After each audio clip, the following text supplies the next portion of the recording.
சற்று முன் திருப்பரங்குன்றத்தில் பல பரபரப்பான சம்பவங்கள் நடந்து கொண்டிருக்கு. தற்போது திமுகவுடைய பாராளுமன்ற உறுப்பினர் நவாஸ்கனி, இவர் ராமநாதபுரம் மாவட்டம், இவருக்கு திருப்பரங்குன்றத்தில் என்ன வேலை? இவருடைய ஆட்களோடு வந்து அங்கே பாதுகாப்பில் இருக்கிற, அதாவது அந்த மலையில் ஏறுவதற்கு பாதுகாப்பாக இருக்கிற காவல் அதிகாரிகளிடம் என்ன சொல்லியிருக்காங்க அப்படின்னு பார்த்தீங்கன்னா, இதை போட்டுதாய் சப்போர்ட் அண்ணாமலை அப்படிங்கிற பேஜில் அவரோடு வந்தவர்கள், அதாவது நவாஸ்கனியோடு வந்தவர்கள் அங்கு பாதுகாப்பு பணியில் ஈடுபட்டுள்ள காவலரிடம் நாங்கள் பிரியாணி கொண்டு செல்கிற மலைக்கு தடுப்பீங்களா என வேண்டுமென்றே கேள்வி எழுப்புகிறதை இந்த வீடியோவில் காணலாம். இந்த வீடியோ நான் ப்ளே பண்ணுறேன், இந்த வீடியோ பார்த்துட்டு வந்துருங்க. வேற எதுவும் இல்லை சார், சும்மா ஒரு ஐடி ப்ரூஃப், ஒரு பாதுகாப்புக்காக யார் எங்கெங்க போகிறா, எதாவது ஒரு ரெஸ்கியூ வேணா நான் ஹெல்ப் பண்ணுறதுக்கு.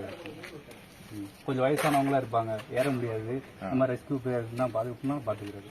ஏன் சார் முந்தா நாள் இப்போ நடந்ததுல உணவுப் பொருள் மேல போக தடை வச்சாங்களோ? அப்படி இல்லைங்க சார், அன்னைக்கு வந்தனால இப்ப சொல்றாங்க உணவுப் பொருளுக்கு தடை இல்லன்னு. ஆமா, தடை இல்லைங்க சார். ஆனா முந்தா நாள் வீடியோ எல்லாம் பரவுது உணவுப் பொருளுக்கு தடைன்னு. உங்களுக்கு எதுவும் உத்தரவுன்னு போட்டுருக்காங்க?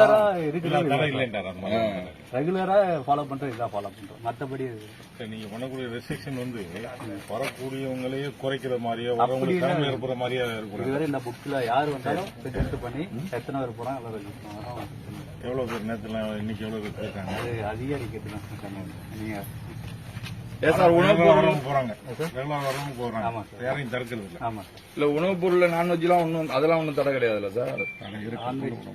அவர் சொல்லுங்க. இல்ல இப்ப நாங்க கொண்டுட்டு போறோம், அதுக்கு தான் நீங்க நிறுத்துவீங்களா கொண்டு விடுவீங்களான்னு கேக்குறேன். பிரியாணி கொண்டு போறாங்க, பிரியாணி கொண்டு போறாங்க,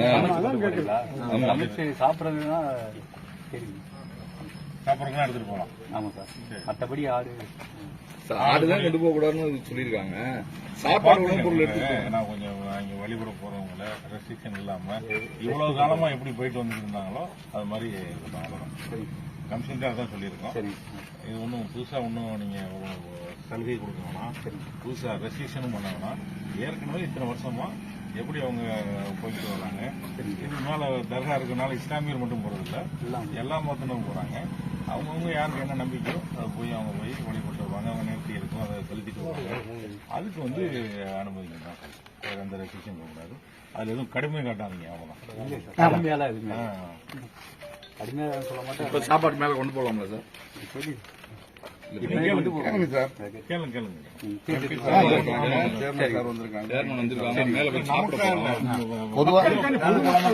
பொதுவா கூட கேளுங்க, அப்பதான் உங்களுக்கு அனுமதி வாங்கி கொடுக்கலாம். நாங்க சமீபமா அங்க போட்டாங்க சார், ஆனா கூட்டம் இதுல நிறைய போடுவாங்க. பொது வழி இது யாருக்குமே படியாவே முதல்ல இதுல நாங்கெல்லாம் சின்ன பிள்ளைல இதுலதான் போனோம். இப்பயும் எல்லா பேரும் போயிட்டு இந்த ஐடி கேட்கறது ரிஜிஸ்ட்ரேஷன் எல்லாம் வந்து கோயிலுக்கு போறவங்களுக்கு தர்காவுக்கு ரெண்டு பேரும் கேட்கறாங்க.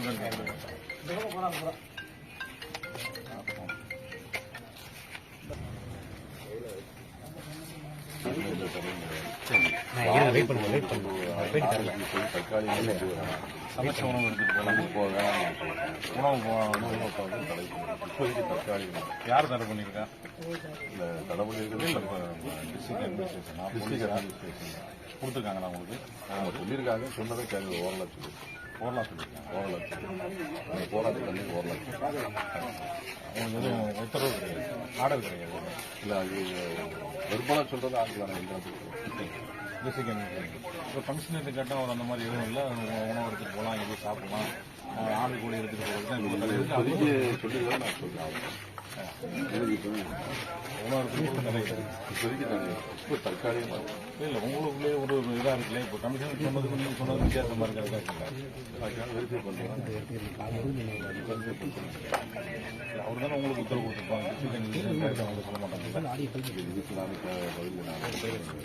சிக்கல்ல மாட்டி வர மாதிரி சொல்லது முதல் நாங்கள் போராட்டம் நடத்தினாங்க. அன்னையிலேருந்து இந்த மாதிரி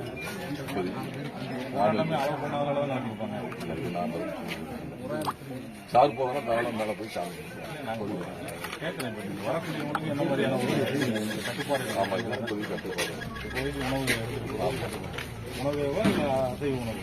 அசைவ உணவு மட்டும்தான், அசைவ உணவு மட்டும். அசைவ உணவு எடுத்துட்டு போகிறது, அசைவ உணவு மட்டும். மீதி உணவு எல்லாம் கொண்டு போறாங்க. மீதி எல்லாம்